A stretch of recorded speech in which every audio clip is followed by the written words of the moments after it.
Bonjour tout le monde, bienvenue sur ma chaîne. Mon nom est Isabelle. Je suis auteure, conférencière, blogueuse et j'adore partager des enseignements spirituels de façon colorée. Aujourd'hui, je porte un chandail avec un imprimé animalier. C'est rare que je porte ça, mais le message que j'ai eu de mes guides, de mes anges, c'était de le porter pour encourager les gens à respecter davantage les animaux qui ont tant besoin de nous actuellement. Il y a au-dessus d'1 milliard d'animaux qui sont abattus par année sur la planète. Donc, c'est en leur honneur que je porte ce chandail que j'ai trouvé dans une friperie pour quelques dollars seulement, aussi pour vous encourager à acheter des vêtements seconde main. Donc aujourd'hui, une capsule inspirée d'un texte que j'ai lu de Caroline Myss. C'est une dame, une autrice américaine que j'adore. J'ai eu la chance de la voir en conférence à Montréal. C'est une femme qui m'inspire beaucoup. C'est une femme qui a des dons. Elle a des dons de clairvoyance. Elle est capable de voir les problèmes de santé des gens. Elle a ce don-là tout de suite. Une grande intuitive. Elle a écrit plein de livres. Et c'est une femme qui m'inspire beaucoup. Je suis tombée sur un texte qu'elle a écrit et c'est sur les faits, les faits invisibles du pouvoir, les qualités invisibles du pouvoir. Donc, je vais les énumérer et elle parle aussi de gestes au quotidien qu'on devrait faire pour remplir notre puissance, pour retrouver notre puissance et l'offrir aux autres. Alors, sans plus attendre, je commence. Elle dit, premièrement, fait numéro 1, la vie est une aventure spirituelle. Nous sommes d'abord et avant tout des âmes incarnées dans des corps et non l'inverse. Souvent, on a tendance à croire qu'on est notre corps. Non, on est des âmes. On est beaucoup plus que notre corps. Et elle dit que la vie, c'est vraiment un spiritual journey, c'est un voyage intérieur, spirituel, et c'est très important de voir ça. Par moments, il y a des hauts et des bas, il y a des jours où on est en haut, il y a des jours où on est en bas, c'est parce qu'on a des leçons à apprendre dans tout ça. Donc, peu importe où vous êtes sur le chemin de l'éveil spirituel ou sur le chemin tout point à la ligne, sachez que vous êtes au bon endroit, au bon moment, que vous avez quelque chose à apprendre où vous êtes rendu et que la vie, comme on dit, c'est pas un long fleuve tranquille, c'est rempli d'apprentissages, dont des apprentissages spirituels. Deuxième fait, votre biologie et votre esprit veulent être au service des autres. Donc, peut-être vous devriez vous poser la question le matin, comment puis-je servir? Posez-vous cette question. Qui devrais-je contacter? Que devrais-je faire? Et si vous posez ces questions-là au quotidien, vous allez voir, vous allez pouvoir être au service de l'humanité. Vous ne vous êtes pas incarné actuellement dans cette période de grands changements planétaires juste pour regarder le football à la télévision. Non. Ou regarder des romans savants. Vous avez une mission beaucoup plus grande et plus importante que vous ne le pensez. Donc, posez-vous la question. Comment puis-je être au service? Ma biologie, oui, mon corps, mais aussi mon esprit. Comment puis-je servir le grand tout? Fait numéro 3. Votre intuition influence chaque choix que vous faites dans votre vie. Donc, quand on a la capacité d'écouter notre intuition, ça nous permet vraiment de régler et de gérer n'importe quelle situation, même les situations les plus difficiles. C'est notre capacité de survie, notre habilité de survivre même dans des situations compliquées. Et on a cette intuition-là, c'est notre gut feeling, on se dit, j'ai un sentiment dans l'estomac, telle chose n'est pas pour moi, tel job n'est pas pour moi, tel emploi, tel voyage, on se fait offrir quelque chose et on dit non, je le sens pas. Ça, ce gut feeling-là qu'on appelle, c'est votre intuition. Et on dit ici que ça influence tous les choix que vous faites dans votre vie.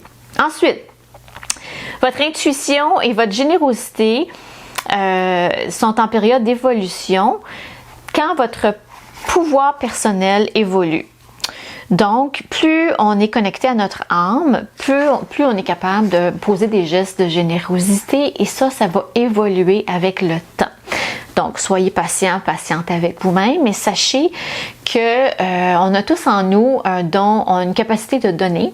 On est tous venus ici pour donner et recevoir, mais pas juste recevoir et pas juste donner. Il faut qu'il y ait un équilibre entre les deux. Et on dit ici que c'est en pleine évolution. Si on est capable de faire face à nos peurs et reprendre notre pouvoir, hein, le chemin spirituel, c'est de reconnecter avec notre puissance intérieure. Quand on est capable de faire face aux démons, aux pensées limitantes, « Ah, je serais pas capable de faire ça, qui je suis qui moi pour faire un tel truc », on retrouve notre puissance, on reprend notre pouvoir et à ce moment-là, on évolue et notre capacité de générosité le fait également. Ensuite, fait numéro 5, elle dit les anges sont véritables. Period. C'est non négociable. Donc, elle dit qu'on a des entités de lumière qui sont autour de nous, qui nous chuchotent à notre oreille. Et c'est un fait. Et peu importe qu'est-ce qui se passe dans notre vie, le divin est toujours là pour nous supporter. Le divin est toujours autour de nous, il nous chuchote des messages doux à l'oreille et c'est à nous d'ouvrir grand les oreilles pour les entendre. Ensuite, fait numéro 6, vous n'êtes jamais seul. Même si vous êtes isolé, vous pensez que vous êtes seul, vous ne l'êtes pas. Vous êtes entouré de des beings of light, qu'elle dit en anglais, des êtres de lumière, des guides, des anges. Vous êtes bien entouré, vos ancêtres aussi. Donc, on n'a jamais besoin, c'est jamais nécessaire de s'en faire et de se sentir seul. Et elle dit, si jamais vous vous sentez seul, priez. Priez à Dieu, à la source divine et vous allez reconnecter tout de suite avec l'essence, hein, l'essence qui représente toutes les âmes de l'humanité. Et vous allez voir, vous ne faites qu'un. En fait, on ne fait qu'un. Ensemble, on ne fait qu'un grand tout, donc on ne devrait jamais se sentir seul. Fait numéro 7. Chaque chose que vous faites a un impact sur le grand tout.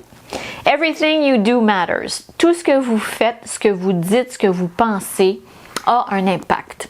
A un impact sur les autres, sur le monde, sur votre communauté. Et elle liste ici 15 choses à faire pour justement aider l'évolution planétaire et votre propre évolution également. Ce sont des actes de pouvoir et il faut se rappeler, c'est ce que j'enseigne dans un cours en miracle, quand on donne, on reçoit. Toujours. Donc, voici les 10 clés qui nous aident à faire une différence dans le monde. Numéro 1. Ouvrez la porte. Ouvrez la porte à quelqu'un. Vous allez à l'épicerie, à la pharmacie, au cinéma. Ouvrez la porte. Ça va faire plaisir à quelqu'un derrière vous. Souriez. Numéro 2. Sourire, ça coûte rien. Et mon Dieu que ça peut faire la différence dans la journée de quelqu'un, surtout quelqu'un qui passe une journée plus difficile. Numéro 3. Offrez des mots d'encouragement. Si quelqu'un traverse une période difficile, offrez des mots d'encouragement, ça peut faire une différence. Offrez un compliment. Numéro 4, ça encore une fois, ça coûte rien, ça fait plaisir. Écoutez sans interruption. Ça, c'est pas toujours facile, j'en conviens, surtout des gens comme moi qui veulent donner des conseils, des fois, c'est pas toujours bienvenu, donc apprenez à écouter sans interruption, sans vouloir corriger, régler les affaires des autres. Soyez à l'écoute, offrez une oreille attentive, c'est tout.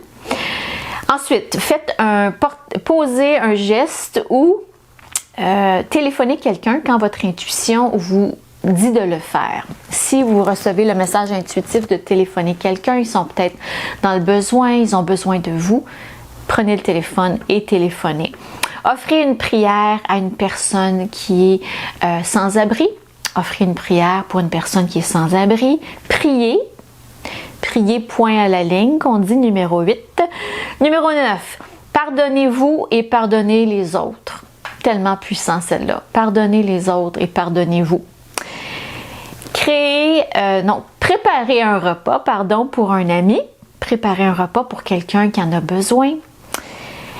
Laissez tomber le jugement et évitez de juger quelqu'un d'autre. Évitez d'être dans le jugement, qu'on dit.